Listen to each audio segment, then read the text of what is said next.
أخي، بداية بسم الله والصلاة والسلام على رسول الله وعلى آله وصحبه ومن والاه.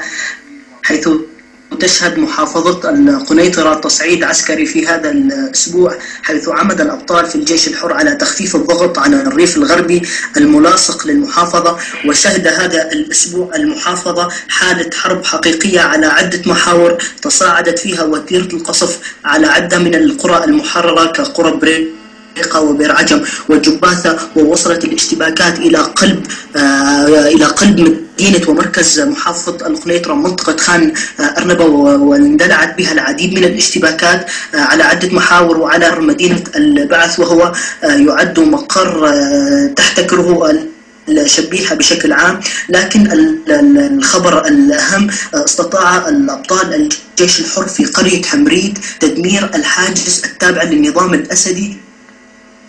نعم. متواجدين بين منطقة حمريد والطيحة من قبل كتائب الجيش الحر التابع للمجلس العسكري في القنيطرة والجولان، والحمد لله تم تدمير الحاجز بالكامل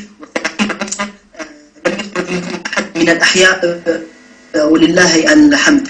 أما بالنسبة لمنطقة خان الشيح، وهي من امتداد للقنيطرة، حيث تتم تعبئة الحشود ومحاصرة هذه المنطقة المتواجدة على مقربة من القنيطرة، والذي تتواجد فيها كتيبة أبي دجانة العاملة في القنيطرة، والذي أعلنت أمس بيان عن مقدرتها عن قمص 4 من الجنود الأسديين حاولوا التغلغل في وسط منطقة خان الشيح، والحمد لله تم قنصهم وتصفيتهم بالكامل. بالإضافة إلا أنهم استطاعوا اليوم ظهيرة أسر عميد ومساعد أول من بلدة مصياف، أيضا كانوا قد مروا من هذه المنطقة، حيث أن هذه المنطقة منطقة محررة بالكامل. بالعودة لمحافظة القنيطرة، حيث شهدت القرى القريبة من الريف الغربي وخاصة منطقة سعسع ومنطقة نبع الفوار أيضا اشتباكات قام بها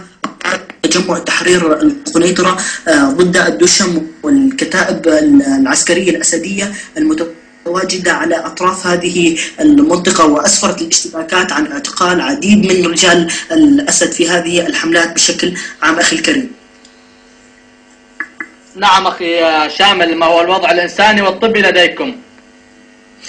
بالنسبة للوضع الإنساني والمعيشي والطبي في محافظة القنيطرة، فهو وضع مأساوي جدا. القنيطرة أصبحت ملاذا لنزوح العديد من السكان، وخاصة في الحملة الشرسة الأخيرة التي شهدها الريف الغربي لمنطقة دمشق، لريف دمشق، وخاصة من منطقة جديدة عرطوز البلد والفضل، ومنطقة عرطوز الذي شهدت حملة اعتقالات وحملة من القصف الشديد على هاتين المنطقتين، حيث نزح منها العديد من الأهالي وأصبحوا في منطقة القنيطرة، وزاد الحمل على الحمل الأصلي الذي كان متواجد فيه أعداد كبيرة من النازحين الذي عادوا إلى المنطقة. وهذا كله يشكل عاهل على ظهر الجمعيات المسؤولة عن الإغاثة وسط نقص شديد في كل مقدرات الحياة لدى هذه المؤسسات، وعدم قدرتها على تحمل الأعباء الزائدة وسط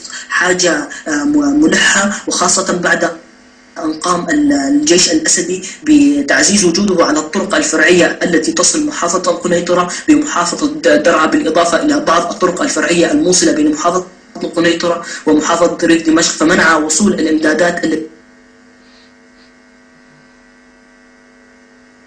نعم.